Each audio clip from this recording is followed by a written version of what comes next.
What's up, fam? It's been a long time since I decided that I would make videos, and now I'm doing it. Let's get started. I just wanted to, make a small video before I ate because I'm really hungry, but I've been like procrastinating on cooking food all day. Messed up. I've been living in Korea for like 5 months now, and it's been really great. I just want to talk about some of my highlights. Like when I first got here, everyone was really warm and welcoming. Like the people that I was replacing, the people that would be my new bosses, my new mentors, my new coworkers, everyone is really warm. Most of us all clicked really easily, so that's one good thing I'm really happy about. My work situation is smooth sailing, you know what I mean? Another thing that I really liked was like within the first 2 weeks, I went to a baseball game, like a Korean baseball game, and it was really cool. The teams are not like MLB material. They were, interesting, and the fans were intense. Like they care. They care. I remember meeting a bunch of new like foreigners and other teachers there. But I like sporting events because I get caught up in like the crowd mentality, and it doesn't really matter who is playing. I cheer and scream and be loud because I like it. Another favorite memory is going to Jeju Island with two of my coworkers. Oh man, like Jeju Island was really cool. It wasn't like, I'm from Florida, like South Florida, where it's always beautiful. I felt full of myself saying that. Jeju Island is like the vacation spot for Koreans and even like other like people from China or Japan or something. So it's like a really big tourist attraction. It's all the way south of South Korea, and it's a cute island. It's actually pretty big. It's not cute. It's big, and there's plenty of stuff on it. There's that that famous love museum, that outdoor garden that like focuses on procreation. It was really cool. I really enjoyed that museum. The beaches were okay. Where we stayed, it wasn't like a beach. It was like during some hours of the day there was sand that you can walk on, but then most of the day the tide was in, and it was just like a lot of water and then a wall where you could like look at the water. But I ate some soup there that I don't remember the name of, and it was like made of seafood or seaweed, and it just changed my life. We were all really tired. We all had this soup, and we suddenly came to life like it was a magic potion of energy. I still dream about it because you can only get that soup in Jeju, so I'm just here like, I want some more of that soup. Jeju was fun. I saw my first waterfall. I got a lot of footage, but I'm really lazy and haven't really gone through it yet. The tour that we went on like advertised, like swimming and jumping off, like cliff jumping and stuff like that. When we got there, it was like freezing puddles, and the cliffs were jagged, and if you jumped, you could probably die. So I didn't get to swim that much in Jeju, and it was already kind of it was hot, but it was also, the water was really cold, so it wasn't really like that enjoyable. Another favorite memory, I want to say hiking. Okay, the day we went hiking up a mountain inside of a national park near Seoul. I'm sorry, I don't know all the names to this stuff. I'm just making this video on a whim. I should have prepared. I went hiking. It was cold. It was already, the weather had already turned. It was like late autumn. I was constantly in the back of the group, constantly stopping, and I was really sick. Like I was the sickest I was really sick for a while, and that was like right before that. I'll go hiking anyway, and it was so hard. It was so hard. Hiking was so hard, but I went all the way because I was like, you know what? I can't quit now, because what am I going to tell children one day when I'm trying to inspire them? What am I going to tell children one day if I just decide to quit hiking because I'm tired and never reach the top of the mountain? I can never tell these kids that I'm teaching or that I will teach that they got to climb up the metaphorical mountain and not give up.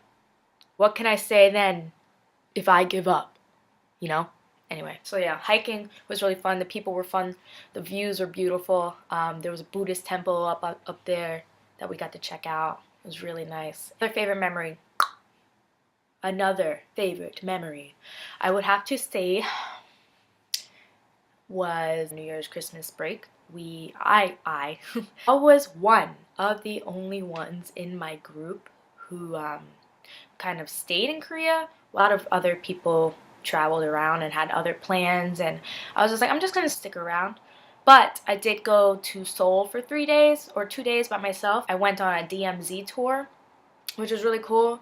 But the memory that I'm always gonna remember this type experiences. Staying at Dragon Hill Spa, that famous jjimjilbang or bathhouse that is like near Yongsan Station in Seoul. I was really happy like experiencing it because I've been hearing about it like through blogs and videos and YouTubers for a long time.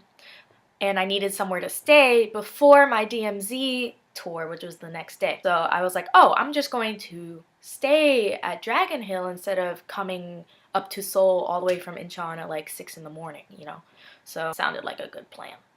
It was cool, you know, but I've already been to bathhouses near where I live. They're really nice and like brand new and clean. And Dragon Hill being like a big tourist spot was a lot older, and you know, which wasn't a big deal because like I knew how famous it was and stuff. I expected that it would be a little overused, but like the actual common areas were really like kind of like they needed some maintenance.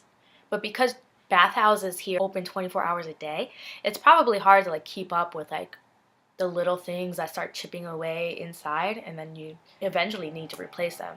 I think bathhouses are great. Bathhouses are great. I'm so happy that like it's a normal cultural thing in Korea because I really enjoy treating myself, and if I have to walk around naked in order to do that, I will. So that's why I really like jjimjilbang. So I was really excited to go to Dragon Hill, and I did the whole Dragon Hill thing, but I really didn't do the baths, which is my favorite part. I didn't have time to go like do the baths. I needed to go to sleep.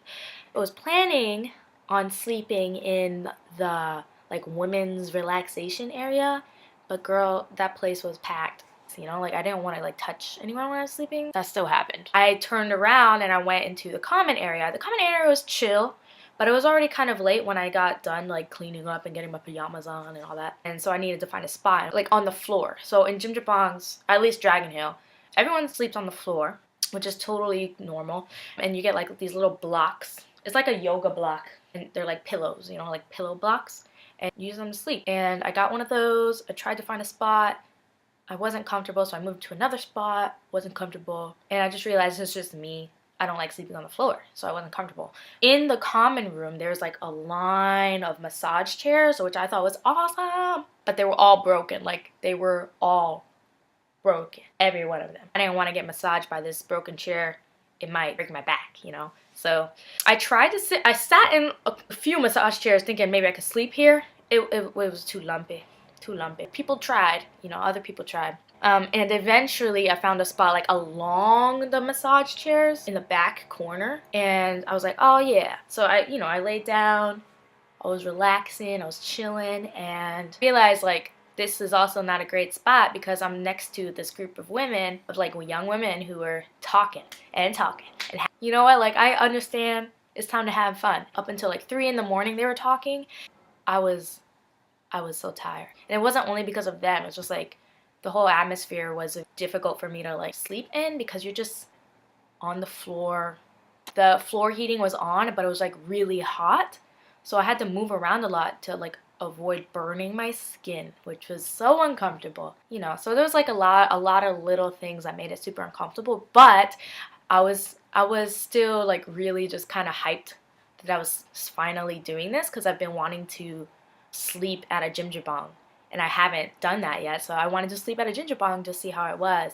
And it turned out to be really, you know, jjimjilbangs aren't the accommodations I would prefer when traveling. But jjimjilbangs are super cheap. So if you're ever traveling and you need a quick place to stay in Korea, hit up a jjimjilbang. It's like 10 to 15,000 won for 12 hours. So do you. My 5th favorite memory is having my boyfriend come. My boyfriend came last month in December for 10 days, and it was his first time in Korea. What? My eyebrow looks super dark on one side, but not here. Forget about the eyebrow. I can't forget about the eyebrow. I definitely drew. Anyway, my boyfriend came, and it was super fun because it was his like first time coming to Asia by himself. He stayed for 10 days. We had a lot of fun. Showed him around. I still had to work during most of the time he was here, but during the weekend we went to Seoul. We stayed in like a really nice apartment. We stayed in a really nice hotel near Gangnam and did like that whole thing, ate a lot of food. We realized like we ate fried chicken several times during his stay, and it was like the first time that I like embraced Korean fried chicken, because I ate it before and I loved it, but I was like, I never would get it by myself. And after his visit, I started getting Korean fried chicken by myself, for myself, because it was just so good.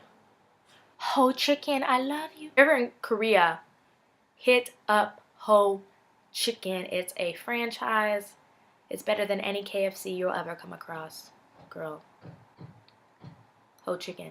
My boyfriend's visit was really fun. It was really comfortable, and he really enjoyed it. And like seeing him like also fall in love with Korea was the bomb. You know, it got me really excited and really hopeful, and just really like relieved that, you know, it's not all in my head, that Korea really is a great place to be. And when he had to leave, I was really sad, but I was also like super grateful that he had the chance to come. And that was my Christmas present, you know. Overall, I love Korea. I love living here. I think I'm happier than I've been in a long time, and it's because I get a lot of free time. Like my job is really cool. I got a lot of freedom in how I teach. I get a lot of like breaks during the day, and I got a lot of time to just really like spend on myself, explore different things. I got really into crystals, and like there's a really cool crystal store in Anguk in Seoul. I was really happy to find a crystal store near me, and I got really into, again, into like watching YouTube videos and just kind of like learning from different people, learning different things, all that like, cliche help yourself, self-help stuff. It's fun. It's really fun. I'm really happy, and I'm really grateful that I have people in my life, like my family, my boyfriend, and even my coworkers and everyone here that are just like naturally supportive and helpful. And I just want to thank you all, my fam, for being there for me and believing in me. And I can't wait like to see what happens. I'm in a really positive place in my life right now, and I couldn't have done it without y'all. I made this video for you. I hope that you enjoyed it, and maybe I'll make more, I don't know. So maybe I'll just like do talking head videos, because I can talk.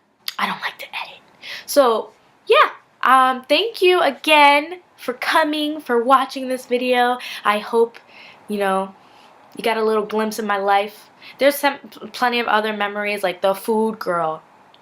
The food. Maybe I'll make a video about how, like, my daily, like, my places that I go eat. Food is good. So we'll do that. And yeah, so stick around. Bye.